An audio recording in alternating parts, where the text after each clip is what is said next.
Hello everyone, Uma Devi children's academy में आपका स्वागत है। माय डियर स्टूडेंट, आज के हमारे टॉपिक हैं उत्साह और अट नहीं रही दोनों कविताएं। यह सूर्यकांत त्रिपाठी निराला जी के द्वारा लिखी गई हैं।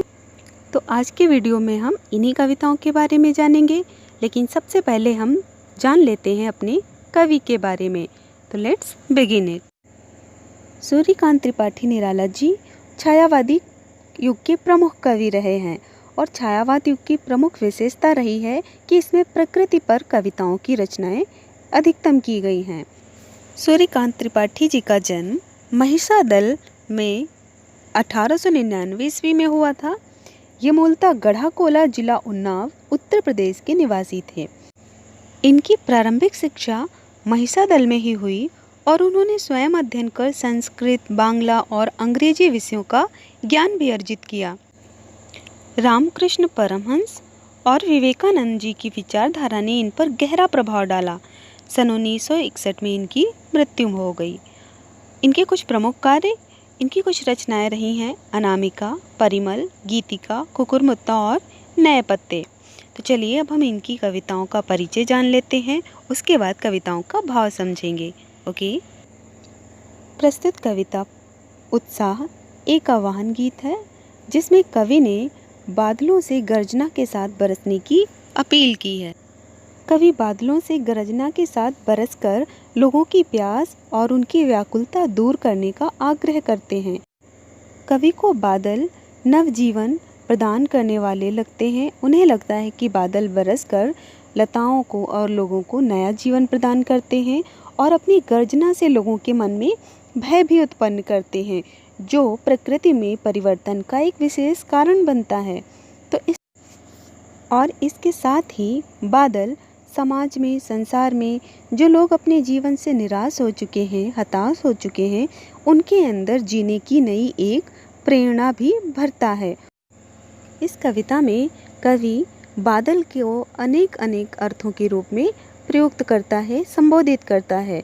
वह कहता है कि बादल मानव के दुख और परेशानियों का अंत करने की शुरुआत करते हैं, अर्थात वह मनुष्य की व्याकुलता को दूर कर उसे शांत करता है। बादलों को जीवन में नवीनता और परिवर्तन लाने वाला भी कवि ने कहा है। कवि के अनुसार बादल गरज कर उत्साह पैदा करते हैं और लोगों के मन में क्रांति की भावना जगाते हैं, जिससे वे अन्याय के प्रति खड़े होते हैं और उसका विरोध करने में सक्षम होते हैं।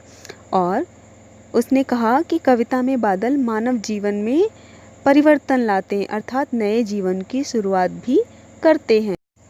चलिए अब हम कविता का भाव समझते हैं। बादल गरजो, घेर घेर घोर गगन धाराधर हो, ललित ललित काले घुंघराले, बाल कल्पना कैसे पाले, विद्युत छवि उर्मे कवि नव जीवन वाले, वज्र छिपा नूतन कविता फिर भर दो, बादल गरजो। तो इन पंक्तियों के माध्यम से कवि बादल को संबोधित करते हुए कहते हैं कि जब बारिश से पहले आकाश में बादल घिर आते हैं तो वह कैसे होते हैं? काले, ललित ललित, सुंदर सुंदर, काले घुंघराले अर्थात दिखने में काले रंग के होते हैं, और घुंघराले बाल कल्पना कैसे पाले, बाल अर्थात बालक, किसी बच्चे की कल्पना के समान पाले हुए अर्थात संजोए हुए। ऐसा लगता है कि बादल किसी बच्चे के घुंघराले सुंदर बालों की तरह हैं जो आकाश में घिर आए हैं। और विद्युत छवि उर्मे कवि नव जीवन वाले, कवि कहते हैं कि बादल धरती के सभी प्राणियों को नया जीवन देता है और वह अपने हृदय में विद्युत की छवि अर्थात अपने हृदय में वह बिजली की चमक को भी छुपाए रहते हैं। उर का अर्थ होता है हृदय में और छवि मतलब रूप। तो उनके हृदय में विद्युत अर्थात बिजली का रूप भी छुपा हुआ है, जो मन में भय भी पैदा कर देती है। और वह एक ऐसा कवि है जो नव जीवन देने वाला है, अर्थात लोगों में नई चेतना भरता है, लोगों में नए जीवन का आगाज़ करता है। जब लोग गर्मी से व्याकुल होते हैं, निराश होते हैं, तब वह उनके मन में खुशी का भाव जगाता है। जैसे कि आप सबने भी जब भीषण गर्मी में आकाश में काले बादलों को घिरते देखा होगा तो मन में खुशी का भाव ज़रूर जागा होगा। हम सबके मन में खुशी का भाव जागता है क्योंकि उस भीषण गर्मी से हम सभी मुक्त होना चाहते हैं और उससे केवल हमें बादल और उसके बाद आने वाली बारिश ही मुक्त कराती है, हमें शीतलता देती है। तो इस तरह से बादल के आने से गर्मी से तृप्त लोगों के मन में भी खुशी का भाव जाग जाता है और जब बारिश होती है तो लताएं, पेड़ पौधे सब हरे भरे उठते हैं, उन्हें एक नया जीवन मिल जाता है क्योंकि तपती गर्मी से वो सब सूख जाते हैं, मुरझा जाते हैं। वैसे ही जब जीवन में लोग निराश हो जाते हैं, जब वह अपने दुखों से लड़ते लड़ते मायूस हो जाते हैं तो एक कवि उनके मन में अपनी कविताओं से नई चेतना जगाता है, उन्हें जीवन जीने की प्रेरणा देता है। तो इन पंक्तियों में कहीं ना कहीं कवि ने बादलों की समानता कवि के साथ भी दर्शाई है। वह बादलों को एक कवि के समान मानता है जो समाज में और लोगों में क्रांति की भावना जगाते हैं। आगे कवि कहते हैं, विकल विकल उन्मन थे उन्मन, विश्व के निदाद के सकल जन, आए अज्ञात दिशा से अनंत के घन, तप्त धरा जल से फिर शीतल कर दो, बादल गरजो। अर्थात यहाँ पर कवि कहता है कि जब लोग भीषण गर्मी से तृप्त थे, व्याकुल थे, अनमने से थे, तब किसी अज्ञात दिशा से बादलों ने आकर उनके मन को तृप्त कर दिया। ऐसे में जो विश्व के लोगों को शांति देने वाले हैं, उन्हें तृप्त करने वाले हैं, वह किसी अज्ञात दिशा से आकर छा गए और अपनी शीतल जलधारा से लोगों के मन को शांत कर दिया। इन पंक्तियों के माध्यम से कवि ने दूसरा संदेश यह दिया है कि जब भीषण गर्मी से लताएं, पेड़ पौधे सूख जाते हैं तब बादल ही आकर उन्हें अपनी जलधारा से नया जीवन प्रदान करते हैं। वैसे ही एक कवि जब समाज में निराशा और हताशा छा जाती है तब अपनी विचारधारा से, अपनी कविताओं से, अपनी रचनाओं से लोगों के मन में नई चेतना और नए जीवन का संचार करते हैं। तो इस तरह से इस कविता का भाव हमने समझ लिया है। तो अब हम निराला जी की दूसरी कविता अट नहीं रही है का भाव भी समझ लेते हैं। इसके बाद हम दोनों ही कविताओं के महत्वपूर्ण बिंदुओं पर चर्चा करेंगे। Okay, so let's begin it. अट नहीं रही कविता में कवि ने फागुन का मानवीकरण किया है। इसमें उन्होंने प्रकृति के सौंदर्य का वर्णन करते हुए मानवीकरण का बड़ा ही सुंदर ढंग से प्रयोग किया है। और फागुन यानी फरवरी और मार्च का महीना, जिसमें वसंत ऋतु का आगमन होता है। कवि इस ऋतु में देखता है कि जो पेड़ पौधे हैं उनसे पुराने पत्ते झड़ने लगे हैं और सब में नए पत्ते आ गए हैं। रंग बिरंगे फूलों की बहार हर तरफ छा गई है और उनकी सुगंध से सारा वातावरण महक उठा है। कवि को ऐसा लगता है कि मानो फागुन स्वयं सांस ले रहा है और सब जगह उसकी सुगंध फैल रही है। और यही सुगंध जब हवा में घुल जाती है तो ये हवा लोगों के घरों तक गुजरती है और लोगों के घर भी महक उठते हैं।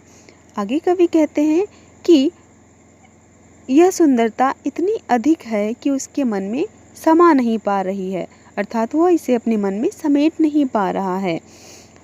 इस मौसम में बाग बगीचे, वन, उपवन सभी पेड़ पौधे नए नए फूलों से, पत्तों से और फलों से लद गए हैं। कवि को कहीं लाल रंग के फूल दिखाई देते हैं, कहीं हरे भरे और पीले रंग के पेड़ पौधे उसे नज़र आते हैं।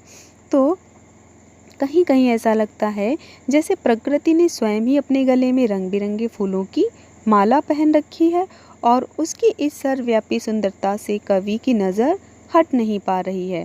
तो इस तरह से कवि इसीलिए कहता है कि फागुन का सौंदर्य इतना अधिक है कि उसके मन में समा नहीं रहा है, अर्थात फागुन की ये जो सुंदरता है वो अट नहीं रही है। तो चलिए कविता का भाव हम समझ लेते हैं। अट नहीं रही है आभा फागुन की, तन सट नहीं रही है। कहीं सांस लेते हो, घर घर भर देते हो, उड़ने को नभ में तुम पर पर कर देते हो, आँख हटाता हूँ तो हट नहीं रही है। पत्तों से लदी डाल, कहीं हरी कहीं लाल, कहीं पड़ी है उर्मे मंद गंध पुष्पमाल, पाट पाट शोभा श्री पट नहीं रही है।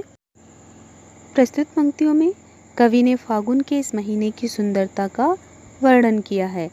होली के समय जो मौसम होता है वह वसंत ऋतु होती है और इस वसंत ऋतु में प्रकृति अपने चरम सौंदर्य पर होती है और मस्ती में इठलाती हुई किसी नायिका की तरह इधर उधर फिरती है।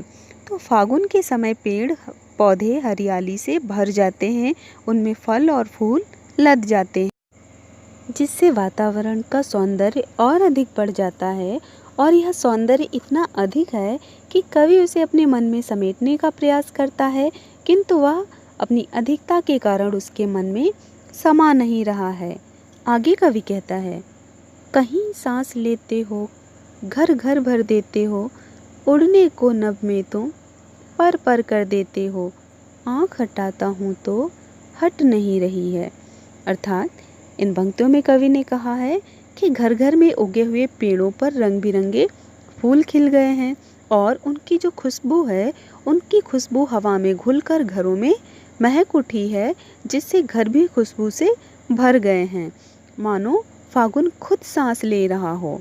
और उसने कहा कि कहीं सांस लेते हो, अर्थात घरों में और बाग उपवन में जो पेड़ पौधे हैं फूलों से लदे हैं, तो उनसे होकर जो हवा गुजरती है, ऐसा लगता है तुम खुद सांस लेते हो और तुम्हारी सांसों की ये खुशबू लोगों के घरों में भर जाती है। और इस तरह फागुन का महीना पूरे वातावरण को आनंद से भर देता है।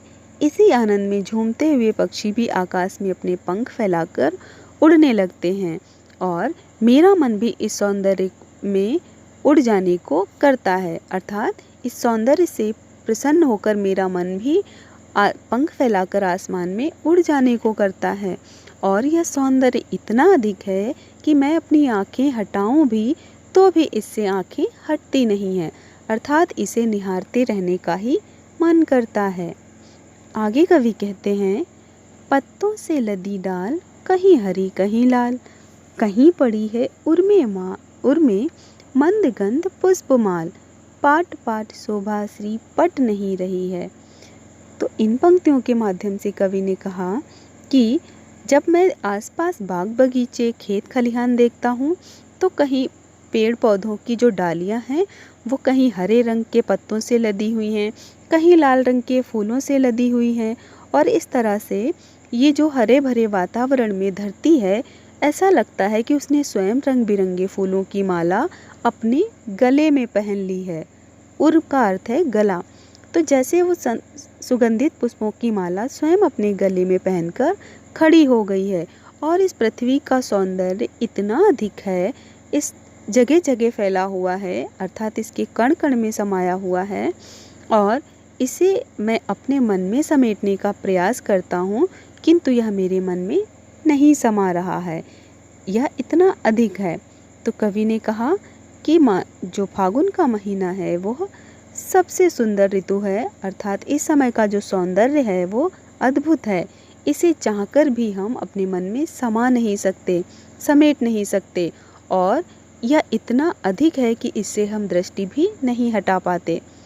दूसरी कविता में कवि ने फागुन का मानवीकरण किया है, बसंत ऋतु का मानवीकरण किया है, अर्थात मुक्त रूप से यहाँ पे मानवीकरण का अलंकार उन्होंने किया है। और इस कविता में उन्होंने प्रकृति के सौंदर्य का वर्णन किया है। तो I hope you understood both poems. अब हम दोनों ही कविताओं के महत्वपूर्ण बिंदुओं पर चर्चा कर लेते हैं। जैसे कि पहले ही हम डिस्कस कर चुके हैं कि निराला जी एक छायावादी कवि हैं और छायावाद युग में प्रकृति पर कविताएं अत्यधिक लिखी गई थीं। तो इसी तरीके से इनकी दोनों ही कविताएं, पहली कविता उत्साह और दूसरी अट नहीं रही है, दोनों प्रकृति के आधार पर ही लिखी गई हैं। दोनों में प्राकृतिक तत्वों का ही वर्णन किया गया है। तो पहली कविता उत्साह, इसमें कवि ने बादल को संबोधित किया है और उसे एक कवि के समान माना है, उसे नया जीवन देने वाला माना है और भी कई अर्थों में बादल को संबोधित किया है। तो हम समझ लेते हैं कि कवि ने बादल को किन किन अर्थों में पुकारा है, उसको प्रयोग किया है। तो कविता में बादल नए कवियों के लिए कविता रचने की प्रेरणा और उत्साह के रूप में उन्हें दर्शाता है। उसे लगता है कि जैसे बादल गरज कर लोगों में उत्साह भर देता है, उनमें नए जीवन की प्रेरणा भर देता है, वैसे ही एक कवि को लोगों में अपनी कविताओं के माध्यम से नई चेतना भर देनी चाहिए। अर्थात कवि की गर्जना, उसकी कविताओं में वही उत्साह होना चाहिए जो बादल की गर्जना में होता है। कविता के अनुसार बादल मानव जीवन के दुखों और परेशानियों का अंत करने वाले होते हैं, अर्थात वह उन्हें व्याकुलता और निराशा से दूर कर उनके मन में शांति और शीतलता भर देते हैं। वैसे ही एक कवि को जब अपनी कविताएं लिखनी चाहिए तो उसे समाज के जो कुरीतियां हैं, जो बुरे विचार हैं, उन पर प्रहार करके उन्हें दूर कर देना चाहिए और लोगों में एक नई चेतना, सद्भावना जगाने का प्रयास करना चाहिए। कवि ने बादल को एक क्रांतिकारी रूप में भी देखा है, जब वो कहता है, विद्युत छवि उर में नव जीवन वाले, अर्थात तुम एक ऐसे कवि हो जिसके हृदय में बिजली के समान गर्जना है, अर्थात बिजली की चमक छुपी हुई है। जो बिजली के समान गरज सकता है, चमक सकता है, वह लोगों में क्रांति की भावना भी जगा सकता है। जब आकाश में बिजली चमकती है, उसकी गर्जना से, उसकी कड़क से हम सबके मन में एक भय जागृत होता है। तो ऐसे ही कवि को भी अपनी कविताओं में वो उत्साह पैदा करना चाहिए जिससे अत्याचारी और दुराचारी लोगों के मन में भय जागृत हो और समाज से कुरीतियाँ और बुराइयों का अंत हो जाए और लोगों में एक सद्भावना विकसित हो सके। कवि ने कहा कि कविता में बादल मानव जीवन में क्रांति और बदलाव की शुरुआत करते हैं, वह नए जीवन का आगाज भी करते हैं। जब बादल गरजने के बाद शीतल जलधारा से बारिश करते हैं, तब पेड़ पौधे और लताएं हरे भरे हो जाते हैं, उन्हें नया जीवन मिल जाता है। वैसे ही एक कवि निराश और मायूस लोगों के मन में अपनी कविताओं के माध्यम से नए जीवन की प्रेरणा भर सकता है। तो इस तरह से बादल को यहाँ कवि ने अलग अलग रूपों में देखा। वह उसे एक क्रांतिकारी के रूप में, एक कवि के रूप में और एक नवजीवन देने वाले के रूप में भी देखता है। तो इस तरह से I hope you understood this. कहते हैं कविता जो है वो कवि का परिचय होती है, उसका प्रतिरूप होती है। तो एक बादल को देखा जाए तो उसके दो रूप हैं, एक तरफ वह कठोर है तो दूसरी तरफ उसके अंदर शीतल और जल की धारा भी छुपी हुई है, जो लोगों को शीतल करती है, लोगों पर दया दिखाती है, उन्हें नया जीवन देती है। वैसे ही निराला जी का कुछ व्यक्तित्व था। वह ऊपर से वज्र के समान कठोर थे, किंतु गरीब, लाचार और असहाय लोगों के लिए वह हमेशा दया का सागर थे, अर्थात वह काफ़ी विनम्र स्वभाव के थे और दयालु थे। तो इस तरह से कविता कहीं ना कहीं कवि की विचारधारा से ही प्रेरित होती है, जैसे उत्साह कविता भी निराला जी की अपनी विचारधारा से ही प्रेरित है। एक प्रश्न उठता है कि बादल प्रायः बरसने का भाव ही लेकर आते हैं। जब वह आते हैं तब हम यही उम्मीद करते हैं कि बादल आए हैं तो अब वर्षा होगी, किंतु कवि ने यहाँ पर बादलों से बरसने के लिए नहीं कहा, उसने उन्हें गरजने के लिए कहा है। तो हमारे मन में ये प्रश्न उठता है कि कवि ने बादल से गरजने के लिए क्यों कहा होगा, कवि क्या चाहता है बादलों से। तो कवि का उद्देश्य यहाँ पर यही है, कवि चाहता है कि बादल एक क्रांतिकारी के रूप में आए हैं, वह समाज में बदलाव लाना चाहता है। इसीलिए जनता में, लोगों में चेतना जागृत करने के लिए, लोगों में उत्साह भरने के लिए बादलों से वह गरजने के लिए कहता है, ना कि रिमझिम बरसने के लिए कहता है। वह चाहता है कि जब बादल गरजेंगे उसकी भीषण गर्जना से लोगों के मन में उत्साह और जोश उत्पन्न होगा, जिससे लोगों में परिवर्तन होगा, उनके अंदर पुराने विचारों और कुरीतियों से मुक्त होने का उत्साह जागेगा और समाज में एक नया बदलाव आएगा। इसीलिए कवि बादलों से गरजने के लिए कहता है। एक और प्रश्न उठता है कि आखिर इस कविता का शीर्षक उत्साह ही क्यों रखा गया। तो जब बादल आते हैं तो हम सब परिचित हैं कि बादलों को देखकर हमारे मन उत्साहित हो जाते हैं, हमारे मन में उत्साह और खुशी की लहर दौड़ जाती है। इसीलिए कवि ने इस कविता का नाम उत्साह रखा है, क्योंकि बादल लोगों के मन में खुशी और उत्साह जगाते हैं और साथ ही साथ उनकी गर्जना हमारे मन में भय भी जगाती है, जो क्रांति का कारण बनती है। तो इस तरह से यही कारण है कि इस कविता का नाम कवि ने उत्साह रखा है। तो इस कविता में निराला जी ने की जो कुछ विशेषताएं हैं, उनकी रचनाओं की, उनकी शिल्प विशेषताएं हम कह सकते हैं, उन पर भी हम चर्चा कर लेते हैं। तो इसमें निराला जी ने प्रकृति का चित्रण किया है। दोनों ही कविताएं, चाहे अठनहीरी कविता या फिर उत्साह, दोनों में ही प्रकृति का चित्रण किया गया है।